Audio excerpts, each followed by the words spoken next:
Welcome to Football Roundup with your host, Randy Silver. Today we're reviewing and explaining the UEFA Champions League versus European Super League.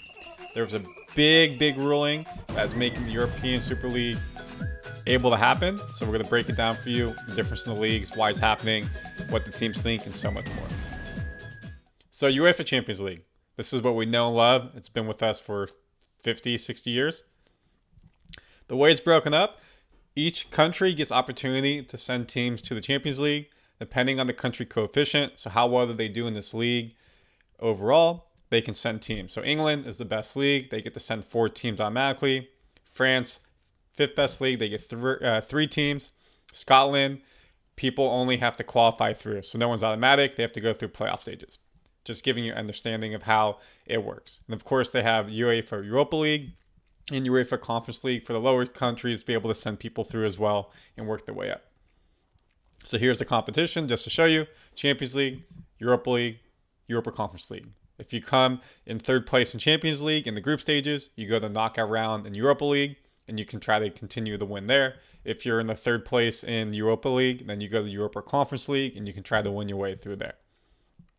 The new format. So once this whole Super League happened, and it was about we want more teams in there, opportunity for more money, they changed the format. This happens starting next year.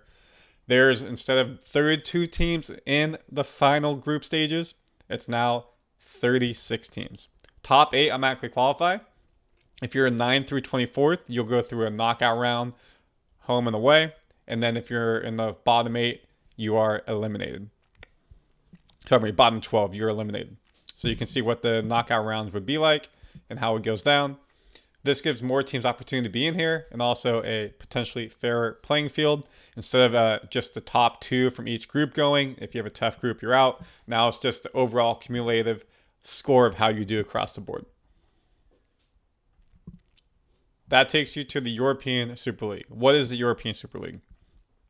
Originally, when it was first formed, they're supposed to be the top 12 teams in Europe. These teams, the biggest 12 teams, the global powerhouses, be able to get definite money. Why is that? Because you may not make Champions League. Say in your EPL and you're Tottenham or Liverpool, you're not in Champions League this year because you didn't come in the top 4. If you're in the Super League, you're guaranteed there every year, meaning you're guaranteed the profit. It's a closed system. That's how American sports are. There's no promotion or relegation. It's a closed system. So you know the guaranteed revenue you're going to get year over year paid by the competition. Super League would guarantee these clubs money each year, and they know that they have that to be able to invest in their team, in the product, in the facilities, whatever they need for their team. Obviously, this deters and this takes away the thought of competition and playing in Champions League. You're earning your right to get to there. So it was very much a no. Fans didn't like it. Leagues didn't like it. Of course, UEFA didn't like it. It's a own competition. So it got put down pretty hard. The new way, now that it's approved, we're going to talk about the approvals, but we're getting the competition out of the way. 64 teams total. You're in 3 leagues, Star, Gold, and Blue. 16 teams will be in the Star and Gold League. 32 will be in the Blue. So basically you have top, middle, and lower tier. Kind of like Champions League, Europa League, Europa Conference League. And teams will be divided into groups and play each other home and away in a league stage from September to April. So own separate competition, just like Champions League.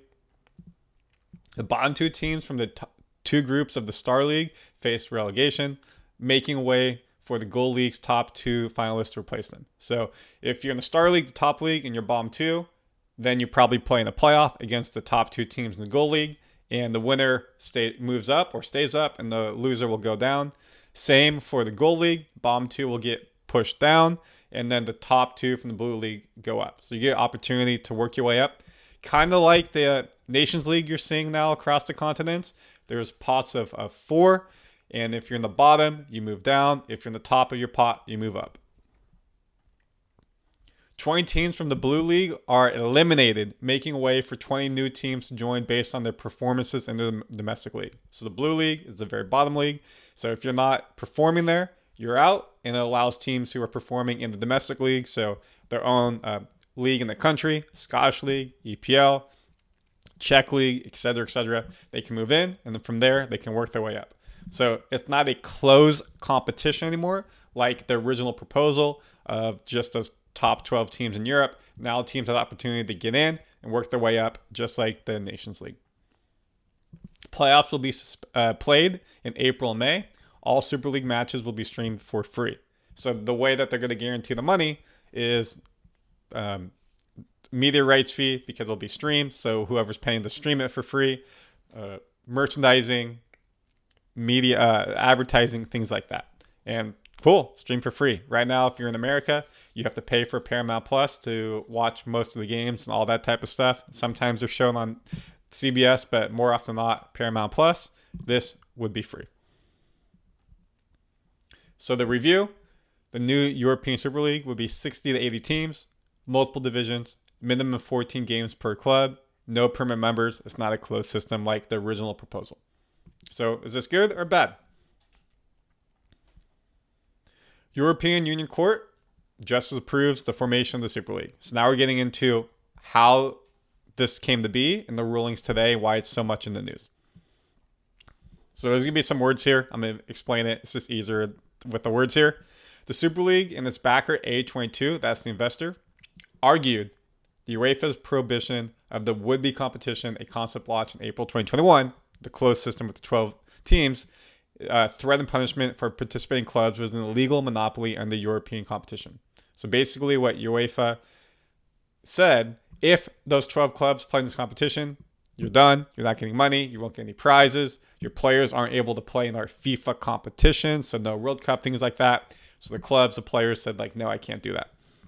Thursday's ruling by the European Court of Justice found that FIFA and UEFA's rules requiring new football competitions be subject to their prior approval and banning players from taking part in those competitions were unlawful. They called it a monopoly. So basically, they were saying, you don't have the power to say XYZ over everything. You're not the one that'll be all power. You can't say yes or no to what's happening in terms of this economic sense and footballing sense. That is a monopoly. As we saw back in the early 1900s with manufacturing, steel, things like that, big monopolies. They owned the prices, what could be done. They were saying this was very similar in what they were trying to practice. So A22 CEO said, Bernd Reich, we won the right to compete. UEFA's monopoly is over. Football is free. Now the clubs won't suffer threats and punishments. They're free to decide their own future. What does UEFA think? This ruling does not signify an endorsement or validation of the so-called Super League.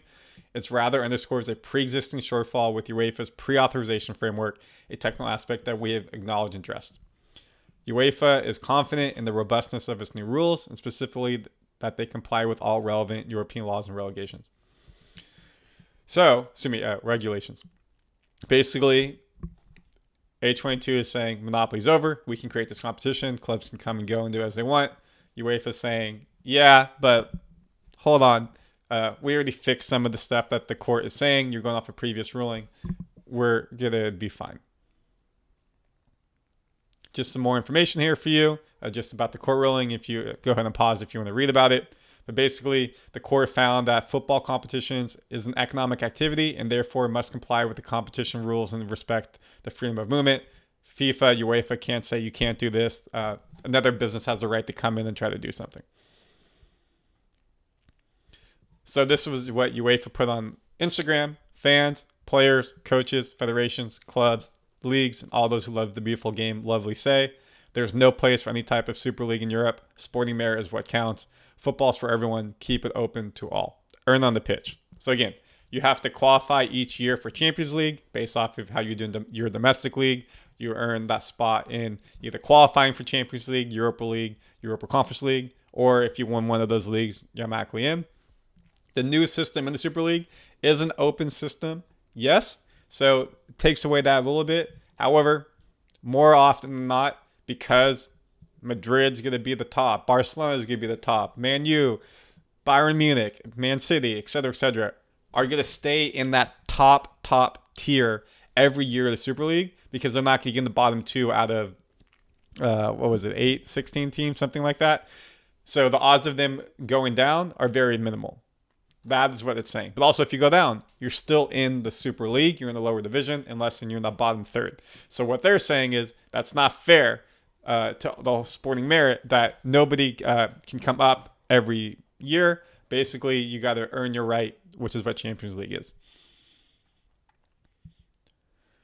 The UEFA monopoly is over. Again, this is just a quote right here by the Super League CEO Bernd Wright of A22 Sports.